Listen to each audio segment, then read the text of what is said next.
Hyderabad real estate కుదేలైంది. ఇప్పట్లో లేవదా? ఎన్నికల ఫలితాలను బట్టి రియల్ ఎస్టేట్ గమనం. ఈ ఏడాది చివరి వరకు ఇదే పరిస్థితి. అపార్ట్మెంట్ సేల్స్ లేవు, ల్యాండ్ సేల్స్ కూడా ఎక్కడికక్కడ నిలిచిపోయాయి. సహజంగా ఎన్నికల ఏడాదిలో రియల్ ఎస్టేట్ స్తంభిస్తుంది. హైదరాబాద్కు మాత్రం 2 ఏళ్ల నుంచి ఇదే పరిస్థితి ఉంది. అసెంబ్లీ, లోక్సభ ఎన్నికలు అయిపోయినా మరో 6 నెలల దాకా ఇదే పరిస్థితి ఉంటుంది. హైదరాబాద్లో రియల్ ఎస్టేట్ మార్కెట్ నేల చూపులు చూస్తోంది. రాష్ట్రంలో ప్రభుత్వం మారిన తర్వాత నిర్మాణ రంగంలో పెట్టుబడులు పెట్టేవారు వేచి చూసే ధోరణిలో పడ్డారు.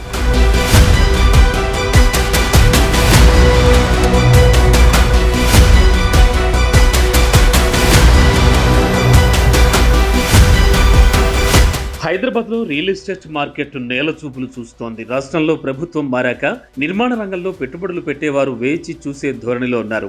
గ్రేటర్ పరిధిలో జరిగిన స్థిరాస్తి రిజిస్ట్రేషన్లపై ప్రముఖ రియల్ ఎస్టేట్ మార్కెట్ అధ్యయన సంస్థ అయినటువంటి నైట్ ఫ్రాంక్ ఇండియా ఓ నివేదిక రిలీజ్ చేసింది. గతేడాది మార్చిలో 6,959 రిజిస్ట్రేషన్లు జరిగితే ఈ ఏడాది మార్చిలో 6,416 నమోదయ్యాయి. అంటే 8% పడిపోయాయి. ఈ ఏడాది ఫిబ్రవరితో చూసినా 10% పడిపోయాయి. నిరుడు డిసెంబర్తో పోలిస్తే ఈ జనవరిలో కూడా రిజిస్ట్రేషన్లు 25% తగ్గాయి. సొంతింటి కలకు మధ్యతరగతి వర్గాలు దూరమైనట్లు లేటెస్ట్ స్టడీస్ చెబుతున్నాయి. మొత్తం రిజిస్ట్రేషన్లలో నిరుడు మార్చితో పోలిస్తే ఈ ఏడాది మార్చిలో 25 లక్షల లోపు ఆస్తులు రిజిస్ట్రేషన్లు 18% నుంచి 14% దిగజారాయి. అలాగే 25 నుంచి 50 లక్షల లోపు రిజిస్ట్రేషన్ల వాటా కూడా 53 నుంచి 45% పతనమైందని నైట్ ఫ్రాంక్ రిపోర్ట్ చెబుతోంది. 500 నుంచి 1000 చదరపు అడుగుల్లోని నివాసాలకు డిమాండ్ గతంలో 17% ఉంటే ఇప్పుడు 13%గానే ఉంది. దీన్ని బట్టి మిడిల్ క్లాస్ కస్టమర్స్ మార్కెట్ కు దూరమయ్యారని అర్థమవుతోంది.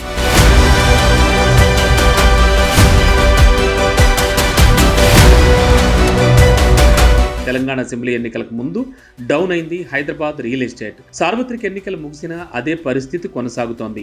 ఎన్నికల కోసం క్యాష్ మళ్లింపుతో పాటు భారీగా పెరిగిన భూముల ధరలతో రియల్ ఎస్టేట్ పై ప్రభావం పడింది. ఏపీలో ఎన్నికల ఫలితాల తర్వాత కొద్దిగా పెరిగే అవకాశం ఉంటుందని అంటున్నారు. కానీ వేల కోట్ల రూపాయల పెట్టుబడి పెట్టిన రియల్టర్లు వడ్డీలు కడుతూ లబో దిబోమంటున్నారు. ఫ్రీలాన్స్ ఆఫర్స్ పనిచేయడం లేదు. మరో 6 నెలల పాటు ఇదే సీన్ ఉంటుందని అంటున్నారు. ఎన్నికల ముందు కోకాపేటలో ఎకరం భూమిని 100 కోట్లు చూపించారు రియల్ వ్యాపారులు. ఇప్పుడు ప్రాంతాల్లో గజం నిర్మాణానికి కూడా అనుమతులు లేవు. ఉప్పల్, కోకాపేట్, బుద్వేల్, మోకిలాలో ఆక్షన్ వేసినప్పుడు భూమి వేల కోట్లు పలికింది. ఇప్పుడు రియల్ ఎస్టేట్ డమాలనడంతో బిత్తర చూపులు చూస్తున్నారు వ్యాపారులు. ఇంత జరిగినా తీరు మార్చుకోకుండా స్క్వేర్ ఫీట్ ధరలను వరుసగా పెంచుకుంటూ పోతున్నారు బిల్డర్లు. మార్కెట్ రేట్ తగ్గితే తమ ప్రాజెక్టుల విలువ పడిపోతుందని కలరింగ్ ఇచ్చుకుంటున్నారు.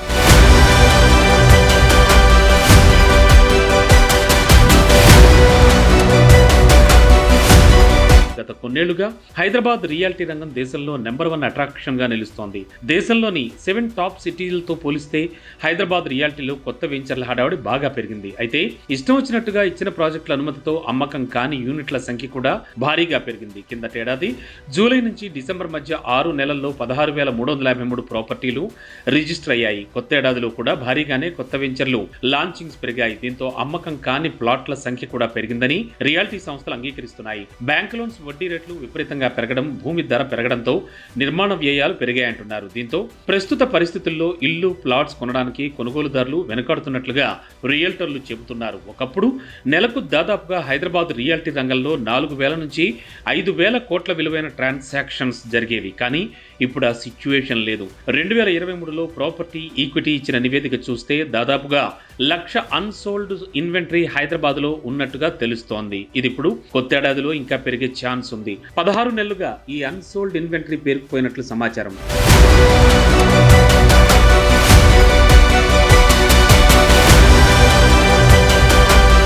హైదరాబాద్లో భూముల ధరలకు కూడా రెక్కలొచ్చాయి. ఒక్కసారిగా ఎకరం ల్యాండ్ ధర 100 కోట్లు పలకడంతో దీన్ని కొందరు రియల్టర్లు క్యాష్ చేసుకోవడానికి ఆ భూములను చూపిస్తూ కృత్రిమంగా భూములు, ప్లాట్ల ధరలు పెంచేస్తున్నారనే వాదనుంది.